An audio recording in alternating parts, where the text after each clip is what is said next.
We really don't believe that you have to have a lot of experience to make a big difference. I mean, look at me, right? I mean, I started this from college, so be bold, right? I mean, don't just make the conventional decisions, but think about how can we do something in a different way than everyone else has? Because, you know, what we're trying to do is different than what everyone else has done before. There were 20 Great Photos products around in 2005 that had millions of dollars in cash, that had hundreds of features. And here we came along with a handful of people in a month and a half and built a product that boiled down and removed all of those features, except for one thing, which was tagging it, so that we organized the photos on the web around people and it completely changed the experience. That was just like that. It's like out of your brain and your ideas and a small group of people comes something that touches the lives of hundreds of millions of real people every day. No matter how big this company gets, it has this David versus Goliath sort of feeling. And I think that's what makes it fun to come into work every day. Get out there and try something. And don't be afraid, there's lots of people to catch you, and you will never get criticized for trying something for the right reasons and making a mistake. Most things at Facebook don't happen because it's mandated at a top level. It happens because there's an individual in the company who really wants something to happen, who has that deep passion to kind of figure out all the subtle product decisions that go into making a product beautiful and elegant. What we're trying to do as a management team is encourage people to see the gap.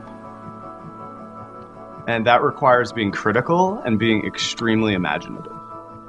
You can work on huge problems, or you can come up with your own problem and work on that, and you can really have a big impact. It's really early, right? I mean, if you look at the type of information that people share, it's all very simple, right? And the amount of context that people can have about the world around them, the type of sharing that people want to be able to do, the type of things that you want to be able to learn about people around you, it's really just getting started. Come into work with a sense of urgency about what we're doing.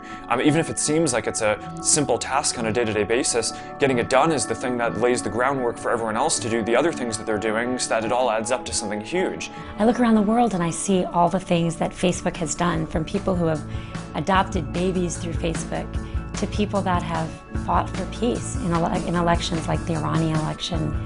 What I see are individuals connecting. And no matter what your job is here, whether you're in user operations dealing with users, or engineering where you're coding the site, or sales where you're opening a new sales office in a new country, it doesn't matter, because we're all here to serve exactly one purpose, which are those human connections which happen every day through Facebook. We're so far, far, far away from the vision of what this could be. Which is everything you use and everything you interact with, all the websites you use, the devices you use, they just feel like there's people there. And they're conduits to people that you know and that you care about. And that is an intense, compelling thing that we are out and on the verge of creating.